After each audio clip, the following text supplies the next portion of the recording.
Aurora, it is so lovely to have you on the program on my podcast, Travel Connections. Thank you. I'm so pleased to be here. Thank you, Suzanne. Well, Craig and I had the pleasure of meeting you fairly recently while we were vacationing on Whidby Island, and someone suggested, or my friends at Whidby Camino actually, suggested that we come in and take a look at wildly beloved foods. I had no expectations. I was so blown away by everything that I saw when I walked through the door. I turned to Craig. He goes, I know.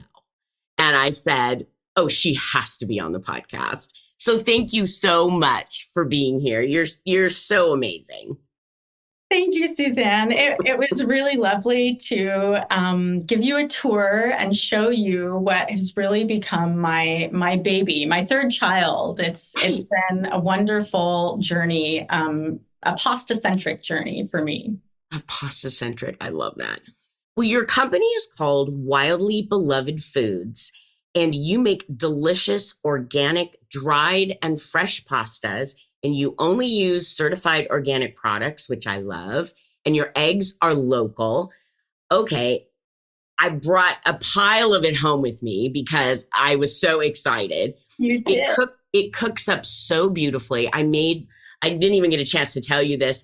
I made just a simple marinara and I put it over a spinach pasta. It was so divine. So thank you. That word has been used a lot to describe, particularly the spinach pasta. It is so funny because it comes up over and over. People, they say the same things about it. And in fact, the name Wildly Beloved came to me when I was still making pasta from home, sharing it with family and friends. And I was thinking about people's raw reaction to eating it. And it was Wildly Beloved. And that was it. That was going to be the name for my company. Well, that's how I felt. I was wildly excited when I was eating it because it had so much flavor. And often when you buy a spinach pasta, it's just a green pasta. Mm-hmm. Do you know what I mean? The difference between a green pasta and a spinach pasta. And there's no bitterness. It's lovely. Thank you. It is like night and day. It's like a completely different food.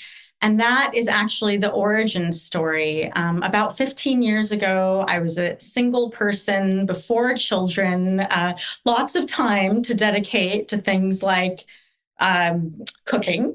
And I had this craving for spinach pasta, but not what you could find in the store, which was kind of that faded, tasteless pasta you described.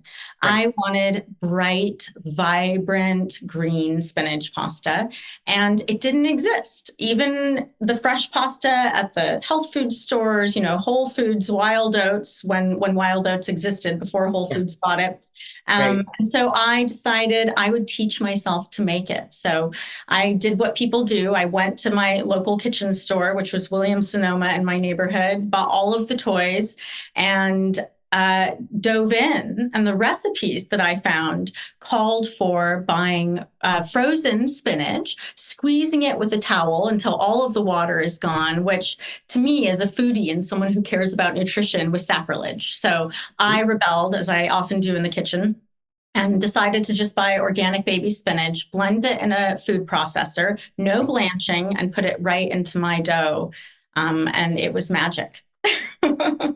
Well, so that was 15 years ago. So you've been working. So this was had nothing to do with the business. This was just you trying to fulfill your culinary wishes. Mm-hmm. To eat food that was, surpassed anything I could buy out there, which for a lot of home cooks, they don't eat out a lot because you can eat better at home and you can choose the best ingredients, which of course, organic matters for taste, for reducing exposure, which is the name of the game. We're all in the same soup. We're all exposed to so many things.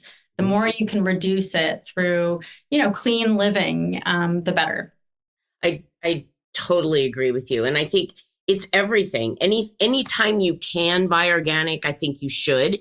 I think it can be very expensive at times for people. And I think there are certain fruits and vegetables that you probably want to buy more organic than others, some with heavier skins, things like that. I don't know if you agree with that philosophy. Oh, yes. The Environmental Working Group, or EWG.org, is the organization that came up with the Dirty Dozen or Clean 15. And they give people, it's kind of a cheat sheet of when it's more significant to go organic, or what you can get away with getting conventional with, not as much exposure, because some things are sprayed more with pesticides, such as grapes or strawberries and things like that. So yeah, it matters. These are the causes of disease. These are the causes of cancer. And if we only focus on finding the cure without addressing causes, then, that is how we got to where we are. So it is important. You are singing my song, sister. I completely agree with you. Okay. So yeah, we are. It's just so interesting. Every choice that you make, I'm like nodding. Yes, I agree. Yes, that's me too. That's me too. So you made the pasta, years ago. So now we need to progress further. So how did the making pasta to make a business thing come about? Well, it's interesting how it happened, because life is a tapestry, and all of these experiences are woven together, including some experiences that we do not choose. I am a single mother. I'm now divorced. And so in this journey, I was formerly a stay-at-home mother of two beautiful girls, and had to figure out what I was going to do next to support my family and create a future for us. So at the same time as applying for jobs out of the workforce, I decided to also pursue starting a business. I listened to friends and family who said, this is so good. It doesn't exist. You need to be selling this. And I essentially, was working two parallel paths, and one absolutely was illuminated before me, and that was this beautiful business. There was just momentum, and I kept going. When people have these ideas, they, number one, don't always execute, and number two, they're not always successful. So what do you think? I mean, I know that you've had a lot of obstacles you have had to overcome, because we've had, prior conversations. How did you decide on the flour? How did you do this out of your home to start with? How did the business progress? Well, it's very interesting. People encouraged me to start any way I could. I had friends who said, start as a cottage business, make it out of your home, do fundraisers at the school. And I had this vision of, I'm good at researching. And so I researched all of the different types of food businesses, and I decided to simply open up the door so that it could grow into its potential. So I became a WSDA food processing plant. I did the licensing, and I filled out the forms. I like to say I'm a good monkey, and I can learn something and then I can cook well. But really it was that I saw it as a possibility. I've always been an idealist, a realistic one. I know there are hurdles, but I have this why not philosophy. I saw that if other people can do it, well, I certainly can as well. And so Absolutely. I just kept going down that path. And that's exactly what it did. It opened it up and allowed it to grow into this. And yes, I started with a beautiful product. So that's where it begins, right? With any business idea, you start with a really quality product. And it's funny because it's a saturated market. There's pasta everywhere. Exactly. But this didn't exist. And the flour that I use is a special part of the story, because it's Italian organic semolina flour grown and milled in Parma. I, being the foodie that I am with a very sensitive palate, I came to use it strictly because of taste and texture. It really was just the best. And going down this path and finding myself selling at the farmers markets last season on beautiful Whidby Island, I met people who had stories of traveling to Italy and being able to eat the pasta with no gluten sensitivity or intolerance, Mhm. yet they were sensitive and intolerant to gluten, and they couldn't come home and eat the same way they did there. And they would try my pasta and tell me the same thing, that it was life-changing pasta. They could eat it and it was different. So then that was very eye-opening. It actually served as an alternative to gluten-free pasta for people. And it became viral. It went, people were telling their friends, telling their family, word of mouth, shipping it across the country, sending it as gifts. And of course, then there were just the regular pasta eaters who would proclaim in front of our farmers market booth to other people walking by, oh, this is the best pasta. This is the best pasta I've ever had. So yes, it was very organic. Well, no pun intended. And you Yes. can't even buy that kind of testimonial, right? I No, mean, that was no. natural. Corporations try to spend millions of dollars getting Correct. people to feel this way about food. And here Mhm. it was. And it just keeps going. It's really beautiful. When you try your very best at something and then people say it's the best, it's as good as it gets, right?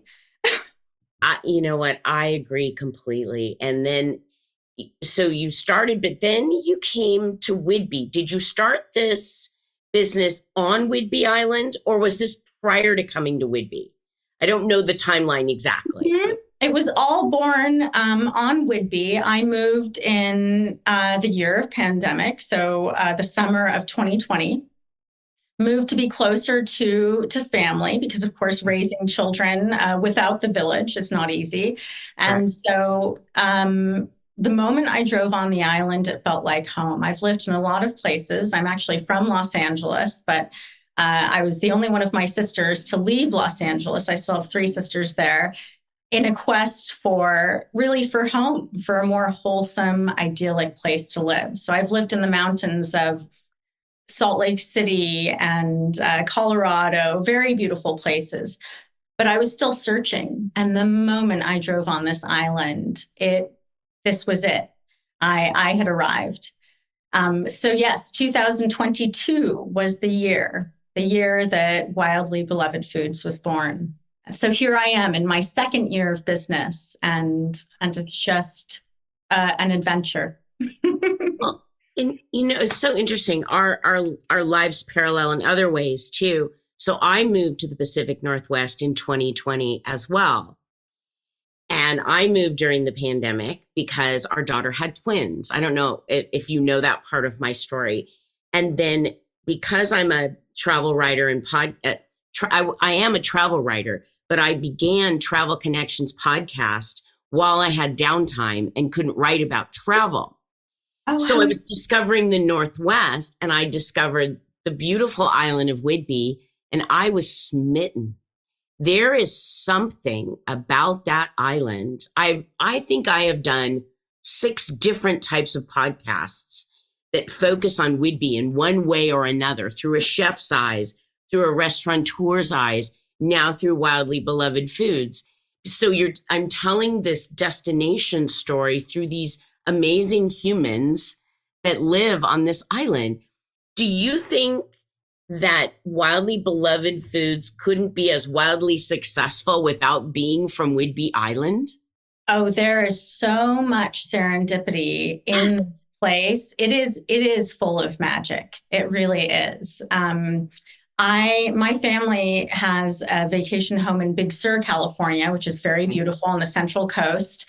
And I've met many people on Whidby and in Big Sur who have connections. There are connections, Whidby connections in Big Sur, and Big Sur connections on Whidby, and people have referred to them as like special vortexes. It really is. It's enchanting. It's beautiful. It has so much, and you could live here a lifetime and still discover these gems. It's amazing to me. I also think the connections that you make with people on the island are also valuable, because one will say, oh, well, wait, you need a what? I know so and so who has a so and so. it's miraculous. Mhm. Who knows who on Whidby Island? Mhm. Have Yes. you had that experience as well? Absolutely. And artists are drawn here, poets. You know, it has world-class people. And yes, those connections, it's almost, I joke that it's the cosmic reality show. It's like an algorithm because you could not make this stuff up, how things align and the people you meet. It's as though it's confirmation from the universe all the time. This happens to me. I think, wow, I was in exactly the right place at the right time. I was meant to meet this person, like a beautiful story unfolding, and not without challenges. You have to have all of the elements of drama, right? Correct. Correct. Well, you have. So let's jump back to now your gorgeous facility. I don't want to call it facility. What do you call it? It's a studio. It's Yes. You know, I, we host workshops. We do pasta making workshops. So it is kind of a studio. It's also a marketplace. We get to sell this showcase of beautiful pastas. And then I do have my factory on the other side that is also, as you saw, very beautiful. It's laboratory clean. It's bright, and I have my incredibly beautiful Italian pasta extruder there. So yes, it is a wonderful space. It so was for my vision. not everyone knows how to make handmade pasta. So can we start the process on from kneading to the extruder, not extractor, because I was calling it an extractor, but it's not an extractor, it's an extruder. It is an extruder, yes. There are two ways to make pasta. Well, there are many ways to make pasta. If you want to do it the manual way, that's what we do in our pasta making workshops. We have the Marcato Atlas pasta rollers. So you are the motor. You have to use your elbow grease and Right. first hand knead your dough. So it's a very different experience. However, my commercial extruder is still something that requires an artisan's touch. I know the character of the dough, which is what enabled me to buy a commercial machine and produce pasta that was just as It was good good. as when I would make it at home.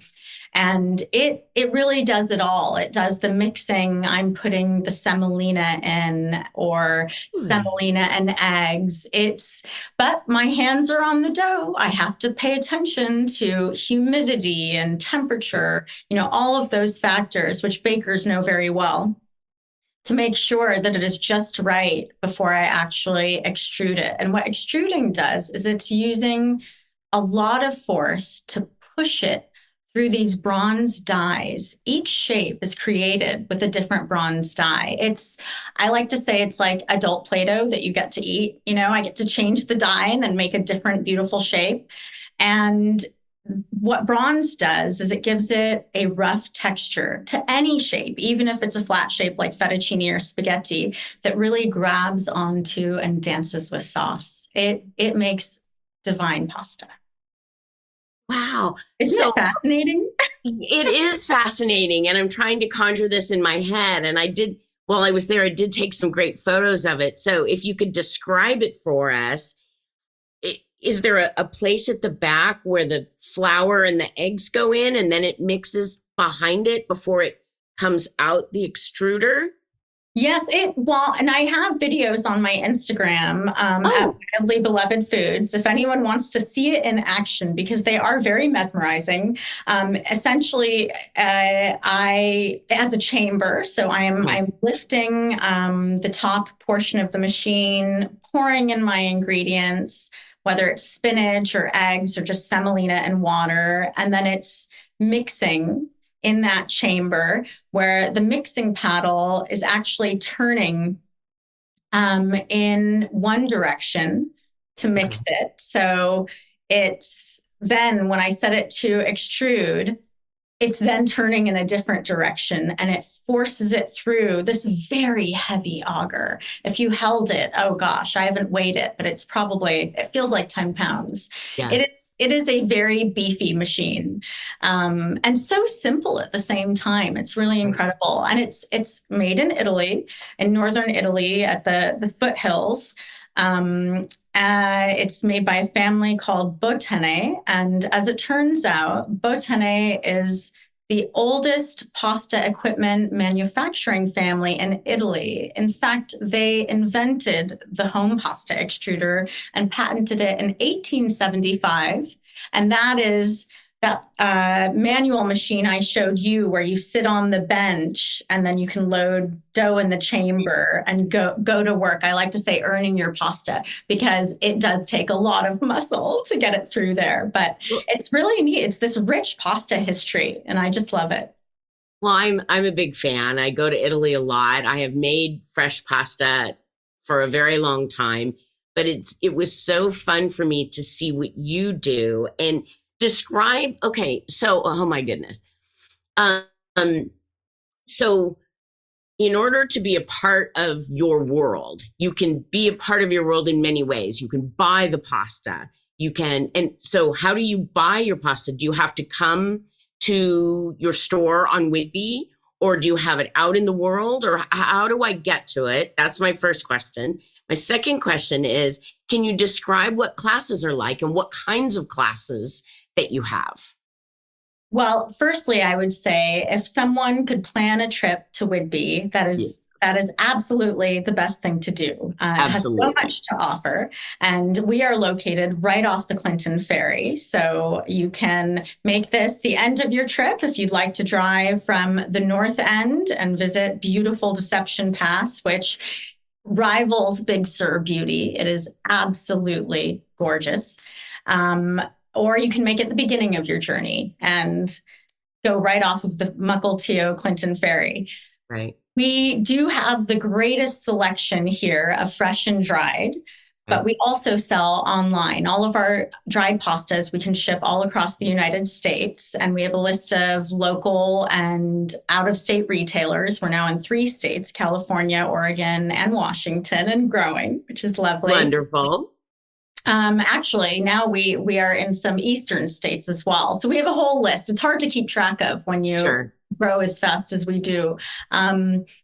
Let's see here. Then, yes, this is a destination for the workshops. If you want the experience of learning the art of pasta making, we have different themes from your egg pasta to stuffed pastas like ravioli, which I would say are an intermediate level, to tortelloni, which we are now calling advanced because it is a little trickier to learn the folds of the tortelloni. Yeah. But yes, there's so much fun. We get to drink wine, share charcuterie. We will have many teachers with different sauces and tastings. We'll have wild mushroom workshops. It's really an experience. I think what you're building is divine. And I'm actually like the perfect person. I am your demographic. I am the perfect audience member for you because it's all the things that I love. But you know what I was thinking as you were talking about it, Whidby can be a day trip from Seattle. Easy. Oh, yes. And so right I don't, here. Yes. Exactly. And I don't know if people know that. And so if you're in Seattle and you're there to enjoy Seattle, if you can't stay, you can certainly go visit Whidby for the day. And as you get off the ferry, they can visit you, or they could sign up for a class ahead of time. It's not too hard to manipulate someone's itinerary to be a part of your world, I don't think. Oh, no. And Whidby it is the closest distance to far away. It is just, you feel like you're in another place, and yet it's a 20-minute ferry ride. And there you are, Everett, Seattle, it's all right there. Right. It's wonderful. You're making me hungry, actually. Oh my gosh. I understand how that is. How do you think I feel? I'm making pasta all the time. And I was going to say, but you stay very fit and slim. So you must have a secret. You must be so energized from doing it. Exercise. Well, and two children, there's always that. Sure. This is true. Well, speaking of that, you mentioned that you have a daughter, or you have two daughters, right? Yes. Two daughters. So tell me about the challenges, or do you think there are more challenges because we are women and owning businesses? Do you think that matters? What kinds of things were you up against, or are you up against, that were maybe a surprise or particularly hard for you? Or successful, because you are successful. Well, yes, I can absolutely share my experience. I will say, firstly, that we don't live in a culture that supports motherhood with childcare resources. Nope. My children, as it happens, are in the other room here in my building because there are parent-teacher conferences going on today. So there's no school. No school. Fortunately, they have their own room here with art supplies and crafts and all of the things. But essentially, I have to have a childcare center at my place of work because there are no other options unless you have family and a huge support network, or your church. It does take a village. And I believe we as a country could offer more resources because it's part of the social fabric, and we should prioritize families and supporting them because it's for everyone's prosperity, right? That has been challenging, very challenging. And it is the mother's task to be there for her children when they're sick. They need mom. Mm-hmm. There have been times where business stops when my children need me. And that is not the reality for, I think, most men, right? And the business world is dominated by men. Yeah. And then there's another, I would like to say, less than wholesome feeling when I first started my business. And that was that my ambition was viewed as audacity, where I think in men, it is ambition, right? That they have this drive. It's natural to have that drive for success. Right. But there was almost an element of, who does she think she is? Mm-hmm. I think you're being modest, and I think that it's true. It is absolutely true. And this is not men bashing. This is reality. And these are the challenges. Yes. You've had a much harder road because of who you are. And I think, I don't know, maybe that makes winning so much sweeter. I don't know. I think you're enjoying it. I think that as an outside observer, I think that you can handle anything, which you have. Thank you. You really have. But you're on a podcast today, and instead of saying, I can't make it, can we reschedule? That's not what you did. You didn't even divulge to me that I remember when my kids were little, you're like, oh, another day off. The teachers have another day off and you have to do something with your kids. And you just handled it. And I admire that so much. And I think is it the multitasker in us? There's that, I don't know if it's a fallacy, but women can multitask and men can't. But I'm a firm believer that's true. Do you agree with me or not? I don't know. Flexibility is a sign of intelligence. And I will say women are very flexible. We are. And sometimes we're backed into a corner and we have to figure it out. You do. You have to be resilient and you have to overcome challenges. And yes, we are stronger as a result. And I, in that idealism and in that illuminated path through challenges, I can see beyond it. It doesn't mean it isn't difficult, and it doesn't take a whole lot of work. But yes, it is a sweet feeling when you get to the next stage. It's exciting. It's dynamic. I get to use so many facets of who I am. I was saying this to a friend recently that I I could have gone down many paths. I have a sister. She's an attorney on a partner track at her firm. We could have been many things. And in creating this business, I've been able to essentially use all of me. There's this business side. There is a legal and law side, naturally. There's this culinary side. I love food. I'm a people person. I get to meet people like you and connect. I love sharing food with others. That was part of why I came to this place, because I had this, it's ancient to share food with people. It feels so good. We like to eat with friends. By creating a food business, I get to share it with more people. I had already been doing it over the years, giving people pasta. It melds so many things, and I get to weave my values into it as well. Every day, whether you're a consumer or a business owner, you have to make decisions that have impacts. You make choices.